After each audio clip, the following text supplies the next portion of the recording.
দুটো কথা, একটা হচ্ছে ভুয়ো ভোটার বা অনুপ্রবেশকারী তাদের ভোটটা যাতে নিশ্চিতভাবে তৃণমূলই পায় সেটা নিশ্চিত করার জন্য এই লক্ষ্মীর ভান্ডার, জব কার্ডের মতো প্রকল্পগুলো তাদের হাতে তুলে দেওয়ার কাজ তৃণমূল সরকার করেছে। শুভম, আমি কোশ্চেনটা করি, মমতা বন্দ্যোপাধ্যায় পুলিশকে বলছেন আপনারা কি ভীতু, আটকাতে পাচ্ছেন না কেন পুশব্যাক, বিএসএফ কে আটকাতে? এটা সাংবিধানিক সংকট নয় পুলিশকে বিএসএফ এর বিরুদ্ধে দাঁড় করানো? এটা কি করে হতে পারে?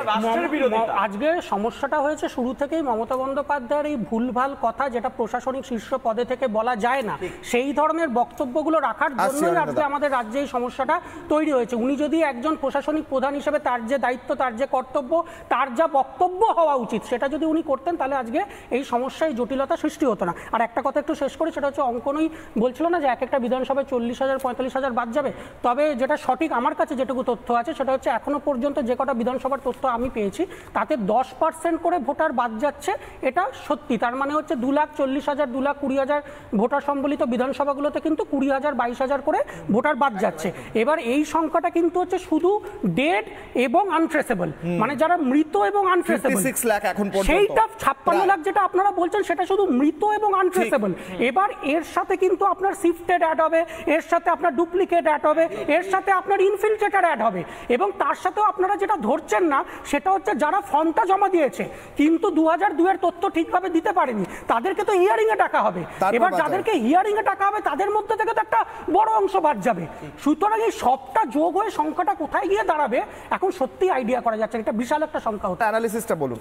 দেখো, এত বড় একটা প্রক্রিয়া এবং সেখানে রাজ্য সরকারের এত কর্মচারী ইনভলভ, সেখানে রাজ্য প্রশাসন, রাজ্যে যিনি ক্ষমতায় আছেন তিনি যদি মনে করেন যে অসহযোগিতা করবেন, বাধা দেবেন এবং জালিয়াতি করবেন, তাহলে প্রক্রিয়াটা যে করা খুব জটিল হয়ে যায় এবং এই ধরনের কমপ্লেক্স সিচুয়েশন তৈরি হয়, এটা নিয়ে কোনো সন্দেহ নেই।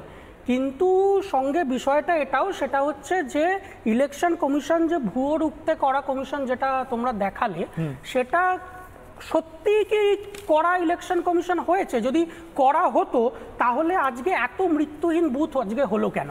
আজকে এটা তো অস্বীকার করার কোনো জায়গা নেই। সেটা হচ্ছে এবং রিপোর্ট চাইতেই কমে গেল হু করে, তার মানে তো গন্ডগোল ছিল। কমে গেল, এটা কি করে হচ্ছে? কারণ হচ্ছে তৃণমূলের নেতারা এই গ্রামীণ বুথগুলোতে অ্যাবসলিউট নিয়ন্ত্রণ নিয়ে এনুমারেশন ফর্মগুলো জমা করছে। এবার সেখানে তারা এই যারা মারা গেছেন তাদের আত্মীয়দের ইনফ্লুয়েন্স করছেন যে তুমি তোমার বাবার হয়ে বা মায়ের হয়ে যিনি মারা গেছেন তার হয়ে সই করে জমা করে দাও, এবং সেইটার কারণেই আজকে এত মৃত্যুহীন বুথ পাওয়া গেল। এবং এই যখন বিভিন্ন সংবাদ মাধ্যমে এই তথ্য সামনে এলো তখন ইলেকশন কমিশন বলছে, আবার সেই বিএলওদেরকে বলছে যে তোমরা আবার যাও ভেরিফাই করো। সুতরাং এই যে জটিলতাটা সৃষ্টি হলো এটা কিন্তু হয়তো হতো না। আজকে ধরো আজকে এনুমারেশন ফর্মে ফিল আপ করতে গেলে মূলত দুটো পাতা লাগছে। একটা হচ্ছে 2025-এর যে পাতা, 2025-এ তার নাম আছে সেই সম্বলিত তথ্য সম্বলিত পাতা, আরেকটা হচ্ছে 2002-এ তার বা তার আত্মীয়ের নাম ছিল সেই তথ্য সম্বলিত পাতা। এই দুটোই তো লাগছে ফর্মটা ফিল আপ করতে গেলে। আজকে যদি ইলেকশন কমিশন এই দুটো পাতার জেরক্স কপিটা ওই এনুমারেশন ফর্মের সাথে অ্যাটাচ করে জমা নিত তাহলে দুটো জিনিস হতো।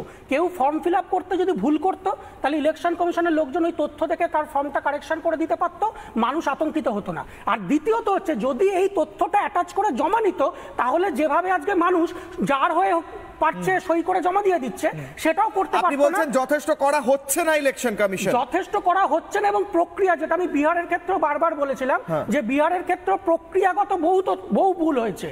এই প্রক্রিয়াগত ভুলের জন্যই আজকে বিহারে এতগুলো মানুষের নাম অন্যায্যভাবে বাদ গেছে, পরিযায়ী শ্রমিকদের নাম বাদ গেছে। কেউ প্রমাণ করতে পারেনি অন্যায্যভাবে বাদ গেছে। সুপ্রিম কোর্টে 1100-এর উপর মামলা ফাইল হয়েছে। হ্যাঁ, মামলা ফাইল হয়েছে, মামলা ফাইল হতেই পারে, কিন্তু এটা প্রমাণিত তথ্য নয় যে কোনো অন্যায্য নাম বিহারে বাদ গেছে। আমরা বারবার বলেছি যে বিহারের ক্ষেত্রে প্রক্রিয়াগত অনেক ভুল হয়েছে, এবং বাংলার ক্ষেত্রে আমরা বারবার বলেছিলাম যে এই প্রক্রিয়াগত ত্রুটিগুলো যাতে না হয়। কিন্তু এখনো অবধি কিন্তু যা দেখা যাচ্ছে তাতে প্রক্রিয়াগত ত্রুটি অনেকগুলো হয়েছে। আর একটা লাস্ট বলি, আজকে ধরুন মূল যে সময়টা পিক টাইম ছিল, মানে যখন ফর্ম সবথেকে বেশি এসআইআর কি প্রক্রিয়াগত সমস্যা হচ্ছে ওটা আপনি বলতে পারেন শুভম, কিন্তু আপনি কি আজকে বলতে পারবেন না, ইচ্ছা করে বলছেন না, যে মমতা বন্দ্যোপাধ্যায় আজকে হঠাৎ বলছেন আসলে কাগজপত্র বানিয়ে দেবো, এর মধ্যে কোথাও একটা গন্ডগোল আছে? গন্ডগোল আমি তো শুরুতেই বললাম, মানে আজকে যদি রাজ্য সরকারের যে কাজটা যে সহযোগিতাটা সেটা যদি আজকে করতো তাহলে আজকে এই জটিলতাটা সৃষ্টি হতো না। আজকে রাজ্য সরকার এটা অস্বীকার করার কোনো জায়গা নেই যে তারা মনে করছে যে এই প্রক্রিয়া জালিয়াতির সুযোগ আছে এবং তারা জালিয়াতি করতে পারলে হয়তো নির্বাচন লাভবান হতে পারে।